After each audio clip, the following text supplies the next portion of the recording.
अनुकंपा पे विधायक बने हैं वो, तो ये तो बात होगा, इस पे तो जांच करवाऊंगा मैं अच्छे से। ये जब हमारे नेता नीतीश कुमार हैं, उनके अलावा मैं किसी को नेता नहीं मानता हूँ। इसी बात का कष्ट है कुछ नंबर 2 में जो 2-3 लोग हैं, उनको कष्ट है कि मुझे क्यों नहीं मानते। भाई मैं जिस समाज से आता हूँ उस समाज को 1-2 लोग यहाँ पे हमारे दल में देखना नहीं चाहते हैं, इसलिए टारगेट किया गया है मुझे। मैं तो कह रहा हूँ CBI इंक्वायरी करवाइए, दूध का दूध पानी का पानी होगा।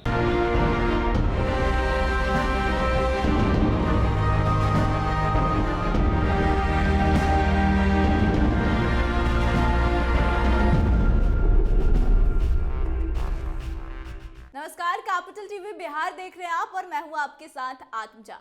फ्लोर टेस्ट के समय से ही जदयू विधायक डॉक्टर संजीव पर विधायकों के खरीद फरोख्त का बड़ा आरोप लगा है। इसको लेकर उन्होंने कई बार सफाई पेश की है और एक बार फिर से उन्होंने जमकर अपनी भड़ास निकाली है और उल्टा सुधांशु शेखर पर बड़ा आरोप लगाया और उन्होंने उन्हें बतख बता दिया।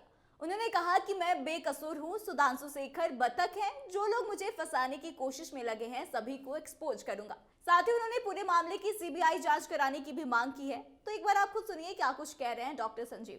वो FIR आप पढ़ेंगे तो खुद हास्यास्पद है वो तो देख करके उसमें कहा गया है कि फ़ोन कोई दूसरा किया और FIR आप दूसरे पे कर रहे हैं। जिन हम पे आरोप लगाया गया कि 2 विधायकों का अपहरण हुआ किए हैं, बीमा भारती और क्या दिलीप राय का, और दोनों सदन में आ रहे हैं, दोनों लिख के दिए हैं।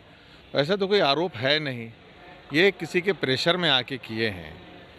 तो ये तो नौटंकीबाजी हो रही है, इसमें तो खुद ही बदनाम हो रहा है सरकार। और सबसे इंटरेस्टिंग बात है, हॉर्स ट्रेडिंग की बात कर रहे हैं। हॉर्स ट्रेडिंग तो तब होता ना कि इधर से कोई सदस्य जा कर के राजद की तरफ बैठते। ये तो अब हॉर्स टॉकिंग वाली बात हो गई है ये कि आप बात किए हैं। हमारे बारे में ये भी नहीं कह रहा है कि हम बात किए हैं, संदिग्ध है कि ये भी किए होंगे, तो शक पे थोड़ी आप कोई कार्रवाई कर सकते हैं। यहाँ दूर दूर तक कोई रिश्ता नहीं है। जो हमारी नाराज़गी थी, मैं पहले भी बोला हूँ कि नीतीश जी के सामने मैं रखा, उसके बाद कोई नाराज़गी नहीं है। हमारे दल में किसी को कोई नाराज़गी नहीं है अभी के समय में। लेकिन आप हाँ, इस तरह से कह रहे हैं कि इसमें कहीं कोई और सबसे इंटरेस्टिंग बात कि उधर के ही राजद के ही उठ करके हमारे तरफ आ गए तीन सदस्य जो हैं। तो हॉर्स ट्रेडिंग हुई कहाँ है भाई? हमारे तो सदस्य सब हम लोग एक साथ थे, सब लोगों ने वोट किया। जांच की प्रक्रिया लगातार जारी है, जांच की प्रक्रिया लगातार जारी है। तो अच्छी बात है। मैं तो ये भी बोला कि भाई आजकल इतना टेक्निकल सर्वेलेंस इतना आगे है कि जितने लोग बात किए हैं, जो सुधांशु शेखर सो कॉल्ड है, एक उस बत्तख को प्रोजेक्ट करके ये सब करवाया गया है, तो उसके फ़ोन पे जितने लोग उसी को क्यों फ़ोन कर रहे थे भाई? क्या भाई आप लिए हैं कि नहीं लिए हैं, उस पर भी जांच हो कि भाई आप ही को क्यों फ़ोन कर रहे थे सब? क्या कारण है कि भाई आप ही को फ़ोन कर रहे थे? कि मंत्री बनने के लालच में अनाप शनाप आरोप लगाइएगा तो मैं भी केस करूँगा मानहानि का, और तगड़ा केस ठोकूंगा उन पे कि भाई क्यों नहीं शिकायत करते हैं? हाँ, क्या सीएम को क्यों नहीं शिकायत करते हैं? अरे CM साहब को बोल दिया गया है, एक बार FIR होता है, उसका बहुत सारा प्रक्रिया होता है, वो तो ख़त्म हो जाएगा, नॉर्मल वे में ख़त्म हो। इसमें कोई कहीं दूर दूर तक नहीं। मैं तो यहाँ तक मांग किया कि इसमें लगता है कि भाई किसी से कोई बात किया है इस रिगार्डिंग, कुछ आपका प्रूफ हो, इस पर CBI इंक्वायरी हो तो ज़्यादा अच्छे से दूध का दूध पानी का पानी हो जाएगा, सबसे अच्छा। हो सकती है जदयू में क्या किया? नहीं आपसे देखिए, आपसी मतभेद ऐसा मुख्यमंत्री जी के कारण किसी को कोई तकलीफ नहीं है, ये भी आप जान जाइए। उनके जैसा युग पुरुष होना मुश्किल है आज के युग में। लेकिन आप हाँ, इस तरह से कह रहे हैं कि इसमें कहीं कोई और सबसे इंटरेस्टिंग बात कि उधर के ही राजद के ही उठ करके हमारे तरफ आ गए तीन सदस्य जो हैं। तो हॉर्स ट्रेडिंग हुई कहाँ है भाई? हमारे तो सदस्य सब हम लोग एक साथ थे, सब लोगों ने वोट किया। जांच की प्रक्रिया लगातार जारी है, जांच की प्रक्रिया। देखिए, जैसे डेफिनेटली ये बात एकदम सच्चाई है कि मेरा बीजेपी के प्रति, आप लोग मीडिया के भी साथी जानते हैं, हिंदुत्व के मुद्दे पे मैं किसी धर्म का बुराई नहीं करता हूँ, लेकिन अपने धर्म के बारे में कोई बोले तो मैं सुन नहीं सकता हूँ। सबसे पहले अगर बोलने वाला जनता दल यू में होगा तो मैं हूँगा। जब रामचरितमानस के बारे में राम पे जब किसी ने क्वेश्चन उठाया था तो मैं वो करता आया हूँ, करता आऊँगा।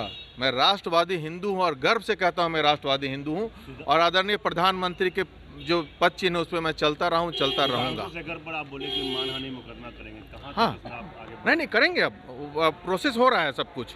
इतना ही नहीं, अच्छा मुकदमा होगा। जितना सेक्शन होता है, कानून सबके लिए बराबर है, उनको कोई दिग्भ्रमित करके उनसे गलत काम करवाया, तो भैया बच्चे थोड़ी हैं दूध पीते, अनुकंपा पे विधायक बने हैं वो, तो ये तो बात होगा, इस पे तो जांच करवाऊंगा मैं अच्छे से। जो इन लोगों ने दिग्भ्रमित किया है, आपने कहा था मैं सभी को जानता हूँ, उनका भी नाम रहेगा उस मुकदमे में? उसका नाम भी मैं डालूंगा, जिनके कहने पे, क्योंकि ये खुद ही मुझे बता दिया है ये आदमी कि किनके कहने पे ये किया है, लेकिन इतना डरा हुआ है कि उसका नाम नहीं बोलें। तो मैं भी सोचता हूँ कि चलो भाई, अपने सदस्य हैं, इनकी उतनी गलती नहीं है जितना लोगों ने इसको गुमराह करके किया है। और तो मैं तो बार बार बोल रहा हूँ कि सीबीआई इंक्वायरी होनी चाहिए। हॉर्स ट्रेडिंग हुआ तो किधर से हुआ, कौन किया, और हॉर्स टॉकिंग भी हुआ है तो अलग बात है, वो ट्रेडिंग तो हुआ नहीं। इनफैक्ट आपके लिए कोई भय का माहौल तो नहीं है? आपको कोई एंगल से लग रहा है क्या? किसी एंगल से लग रहा है क्या? लेकिन संजीव जी, अगर आपको मीडिया में आके बात जो कहनी पड़ रही है, क्या लगता है मीडिया कि में मैं नहीं आया, मीडिया वाले मुझे बुलाए। क्या पार्टी के अंदर फोरम में ये बातें नहीं रखी जा रही? मैं बोल दिया, मैं माननीय मुख्यमंत्री को मिलके भी बोल दिया हूँ, लेकिन एक प्रोसेस है तो उसमें समय लगता ही है। मैं माननीय मुख्यमंत्री को सब कुछ बोल दिया हूँ वो, और उसमें उनको मुझे विश्वास है वो उसको केयर भी करेंगे, इसमें कहीं दो मत नहीं है। मैं तो बोल रहा हूँ सीबीआई से कराइए, एक बात कितनी बार पूछिएगा, वो ज़्यादा अच्छा रहेगा।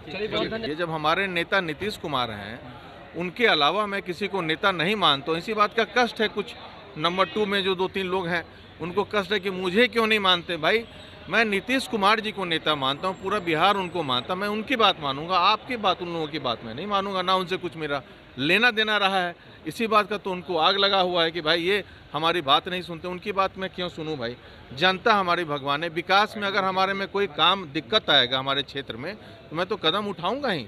हमारे क्षेत्र में पुल गिर गया, अभी तक काम नहीं शुरू हुआ है अगवानी सुल्तानगंज, तो दुखद बात है ये भाई। ये सब मुद्दा मैं नहीं उठाऊंगा तो कौन उठाएगा? मैं जनप्रतिनिधि हूँ, जनता का काम करने के लिए मैं बना हूँ विधायक। अगर उसमें असफल रहूँगा तो फिर लोग, मैं जब वोट मांगने किस मुंह से जाऊँगा? ये सब मुद्दा था, लेकिन माननीय मुख्यमंत्री ने इसे सुलझा दिया है। और एक खुशखबरी है कि मैं हमारे क्षेत्र में हुआ तो हमारे यहाँ काम भी जोर शोर से अगवानी सुल्तानगंज पुल पे चालू हो गया है। आपने एक गंभीर बात कही कि समाज देखकर टारगेट किया जा रहा है। ऑब्वियसली मैं जिस समाज से आता हूँ उस समाज को 1-2 लोग यहाँ पे हमारे दल में देखना नहीं चाहते हैं, और हम लोग जिस बुलंदी से बात को रखते आए हैं, हर बात को मैं रखते आया हूँ, हर जगह पे रखते आया हूँ, इससे उन लोगों को परेशानी है, इसलिए टारगेट किया गया है मुझे। मैं तो कह रहा हूँ सीबीआई इंक्वायरी करवाइए, दूध का दूध पानी का पानी होगा। जो लोग कर रहे हैं हॉर्स ट्रेडिंग, चाहे ये सब जो आरोप लगाया अननेसेसरी किडनैपिंग का, आप लोग सब देख रहे हैं कि भाई दोनों विधायक आ रहे हैं, उनका किडनैपिंग का आरोप लगाया है, मजाक बना दिए कानून को।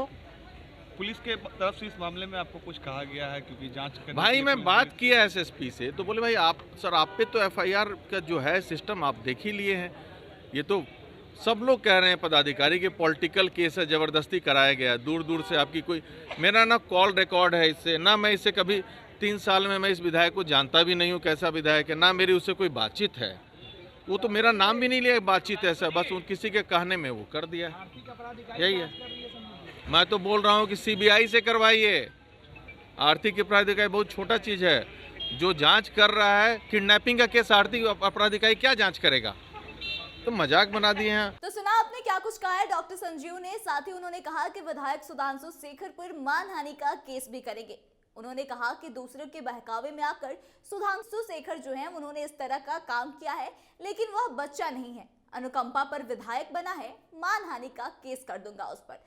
तो देखिए कि आने वाले समय में इस मामले में और क्या कुछ अपडेट्स निकलकर सामने आता है, लेकिन फिलहाल के लिए बस इतना ही। आगे की तमाम खबरों के लिए बने रहे हमारे साथ, देखते रहे कैपिटल टीवी बिहार। धन्यवाद।